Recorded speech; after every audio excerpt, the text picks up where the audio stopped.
So this is a new bike I've just picked up. Wasn't planned, but it was very cheap on Facebook Marketplace, so I couldn't help myself. So what actually drove me to buy it was I want wets on wheels for this bike, and quite frankly, people want far too much money for just wheels and discs. And you'll see on this bike, which is the same year, CBR600F4i, the wheels and discs look fine, and same on the rear. So I'll be able to take those wheels off and use them as wets on the other bike. So that's one thing. Also, with the damaged exhaust from the track day, I could also salvage this. It looks like whatever the brand is has come off. There is a dent there, but there's no holes or that, so it's going to be usable if I do want to switch the exhaust. But I think for the time being, I'm just going to keep that one on it. The downpipes, which I don't need, but one of my mates has aftermarket ones which don't have the link pipes between the headers, and it creates massive flat spots in the mid-range, so I can probably give them to him. Other than that though, there is maybe bits and bobs I would use on the bike, like the foot pegs, this lever. So yeah, here it is. It came with all the plastics as well, so you can see the right side fairing, it's got some marks, but it looks pretty much fine. The left side is pretty smashed up, so that's probably not going to be usable. The windscreen, I'd say the windscreen's actually fine. Obviously this part of it isn't, but that can all come off, so that's probably usable. The headlights they're a bit scratched, but they look okay. I need to check that mounting bracket isn't essential. And then the rest of it, the cone fairing's kind of been smashed to bits. So basically the story with the bike is, and I'll tell you how much I got for it at the end of the video because I feel like it was a steal, and I'm going to take a different approach with this bike. So I'm not planning on restoring it and riding it. What I'm going to do is I'm hoping to try and get the engine running. If I can get the engine running, then I think I'm going to try and sell that on eBay and sell everything else I don't need. And I know a few other people with CBRs, so there's probably parts that they would want off this as well. So what had happened was I think the guy said around 3 years ago, and the MOT history kind of backs this up as well. Basically 3 years ago, the bike was parked up on the street, someone knocked it over and drove away. The left side of the bike was badly damaged, so if I come round here, let's lighten the way. You can see the stator cover. He's replaced that, so that's actually you can tell it being gold. I think that's off a CBR600RR, but he did tell me that there's no stator, and I think after it was crashed, because the stator had burst, if you give me a second.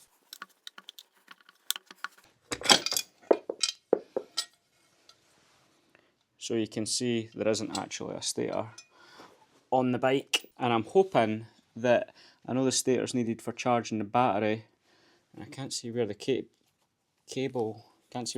would be for it, but I'm hoping that the bike will be able to start without that, as long as I charge up the battery. And I've got the battery in the CBR on charge just now because it's not been started in a while. So basically I got knocked over, it was parked on the street, so he never had anywhere to kind of repair it. I think he started trying to repair it at the side of the road and then obviously got sick of it because it's not ideal conditions. Then it went into storage, and now he's basically not got time to fix it. So there is quite a lot of damage on it. Obviously you've seen the fairings, the mudguard smashed up. I don't want to stand on the fairings here, but the headlight bracket looks or the clock bracket looks pretty twisted. Bar ends bar end's not too bad. There's obviously quite a big dent in the radiator. Marks on the frame, probably quite deep actually. Usually that's where the fairing is dug in, but it do seem quite deep. Obviously the stator cover was smashed open. I think it emptied out its oil as well, hence why it's never been restarted. It did say that he'd replaced the side stand because it had been damaged, but he says he wasn't sure whether he fitted it properly. But I think what's actually happened is the whole bracket the side stand mounts to is damaged, because you can see when it's down it's rubbing on here, and you can obviously see it's basically horizontal, so if you tried to lean the bike on that, it would probably look pretty cool actually, just before it fell over. And I can't actually get it back in because it's catching. There we go. What else is there? It's obviously sat outside for a bit. The fork seals, so the fork seals are burst and the oil's actually ran all the way down the fork leg onto the brakes. It's basically everywhere. But the forks are actually, when I went to see the bike, the forks are actually pretty much seized solid at the moment. There is some, there is some rust on them. I don't think they were that bad, but basically they're seized solid at the moment. I thought when it was ratcheted down, the ratchet straps in the van, it would have loosened it up, but it's actually not. I reckon though, once, if I take them apart, they'll probably, with a bit of heat and some penetrant, they'll probably loosen off. Calipers look fine. Obviously the right side of the bike looks fine. The tank, if I pull this open so we can compare it to what the tank was like on the yellow CBR, and you can't actually see because of the light. Oh, you can kind of see, it's all fine, no rust, the fuel's still in there, and when I did look with a torch earlier, you could see the fuel pump and stuff, and it all looked fine. The tank's not really badly damaged, there is some dents and stuff. You can tell it's obviously not original because the bike is black, and underneath you can see there's been red paint and yellow paint, or the yellow might be the primer. What else is there? So rear suspension moves okay. Even the chain's actually not in too bad condition. So if I pop the tailpiece off, you can see, take that, there's no life, and there's no battery. But even handy little things like, see these little clips for holding down the battery cover. So I've not got them on my bike, somebody's obviously took them off and lost them. But I'll probably take them off, they'll be pretty handy. It's got a Scott oiler fitted, and to me, at least for motorbikes, which seems pretty pointless, this first aid kit. I think if you're going to have a bad accident on a motorbike, I don't think this little pack's going to help, but I'll probably find another use for that. The tail piece, that can probably be sold. So in terms of trying to get the engine running, I think there's a couple of things I'm going to try and do. So first thing, I'm going to siphon the old fuel out of here, stick a couple of litres of fresh fuel in it. I'm going to take the engine oil out of this bike because it'll be due a change anyway. I need to try and figure out a way of getting the oil out of the bike and into this bike without, without contaminating it with all the crap that's in the bottom of the oil catch can that I've been using for over 10 years. So get oil in the engine, fuel in it. I'll swap the batteries over, so I've got this battery on charge because I've not started the bike in a couple of months. Swap the batteries, and then I'm hoping at that it might start. Obviously I'll reattach the stator cover. It won't have the stator in there, and I'm actually wondering, should be wires somewhere for the stator, but I don't. In fact, that'll be what that is. The stator must come attached with the wires, and they go through there with like a gasket or something, and then it must attach somewhere into the loom. Maybe in there somewhere. I'm not very good at holding this camera at the right angle. Yeah, so I might be a little bit messy because he's only given me it only came with 2 screws for that, and that's the annoying thing as well. I think because he's moved house and stuff, he never had any of the fixings, which isn't too critical because I'm not really planning on putting the bike back together. Like, if anything, any of this that can be salvaged is just going to be sold. But it would have been good to have all the bolts for the stator cover, because I imagine if I do get it to start, it's going to start leaking oil pretty quickly. And then if it does start, I'll just start stripping the bike after that. The tank, I reckon in terms of getting my money back, the tank's worth, the tank's probably worth like £100. The fuel pump assembly, probably at least 50. You've got the rear shock, that's probably like 40 or 50. The plastics, maybe like 20 or 30. Like the mudguard, the downpipes I'll give to my mate. The radiator hoses probably aren't really worth much. The clip-ons, if this one isn't bent, that'll be worth something. The triple clamps, the forks if I can get them loosened off, the frame, the swing arm, the engine, because that's the thing with the engine.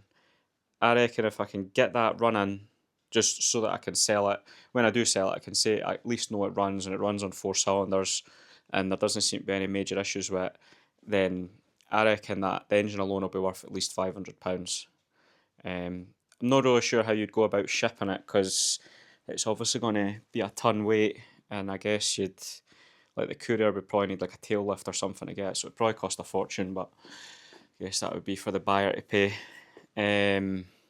I reckon as well I'll be able to sell, in a oneer, I'll be able to sell the keys, because I've got both keys with the immobiliser lock, the tank lock, and the ECU all as a package. The calipers, they'll be like, I reckon about £100, or nearly 100 for the front.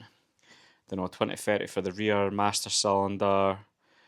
And then even the like ancillaries on the engine, so the starter motor, the injectors, ignition coils, all of that, it's all going to add up and far exceed what I paid for this bike. Like, without a doubt. It's obviously going to be a bit of time taking it apart, and it's going to consume a lot of space with all the parts. I'm not really sure where I'm going to put them at this point. But it'll be a little bit of a different project, because I'm really just taking it apart, and I really didn't have to worry about how it goes back together. And half the time, it's when you're taking things apart, things snap, things break, or you have to cut them off, and then that's when it can start to get expensive when you're restoring bikes. So the fact I'm just going to be trying to salvage parts will be ideal. Depending on what happens with the engine and how I feel once I've like properly gotten into it, I might actually open it up as well. And if it does turn out there's an issue with the engine, I may split it and try and work out what it is, and then sell the gearbox separately, depending on whether it runs and whether it'll go through the gears and stuff. So yeah, I've waffled on for a lot longer than I thought, a lot longer than I planned to, but to get to the good bit now, which is how much it cost, £350, which I think was a steal. Obviously the bike in the back there was £850, and that was, that obviously it was in much better condition. And that, I think that was a steal at £850 as well, but this at £350, breaking it for parts. I did put it quickly into ChatGPT, just like what the year the bike was, that it had been crashed, and basically says all the plastics and stuff were smashed and unusable, and how much do you think I could get for the parts on eBay, like breaking down like the engine and all that sort of stuff. And it reckoned, obviously it's a completely wild estimate, but I think it was like worst case 1500, best case 3k. And I think 3k would probably be with a good working engine and the wheels and stuff like that. And obviously I'm planning on taking some of that stuff for myself. But ultimately it's going to mean that by the time I've sold everything, I've got the parts that I need and my mates need for nothing, and probably made a bit of profit as well, and learnt a bit from taking it apart. And also because it's the exact same bike as the one in the background here, there is probably things I'll learn taking this apart that may come in handy on that if if things break on it or there's issues or I crash it again or whatever. So yeah, this is kind of the starting point, I guess. And I think the next video will probably be trying to see if I can get it to run. So I'll do the things I talked about with putting in the fresh fuel, getting a battery on it, getting some oil in the engine, and then see where we're at that point. Yeah, because the only other thing that's pretty annoying is obviously it's the wheels I want, but realistically with this type of strip down, the last thing or the last things on the bike are probably going to be the frame, swing arm, and the two wheels. So I can't really, if I take the wheels off first, I'll be really struggling to like manoeuvre the bike and get all the rest of it off. So I'm going to have the parts I actually want, I'm going to have to leave on to the very end. There it is. I think it'll be a good wee bike. It's a shame it's not going to go back on the road, but I think given the state it's in, it would just be way too much money.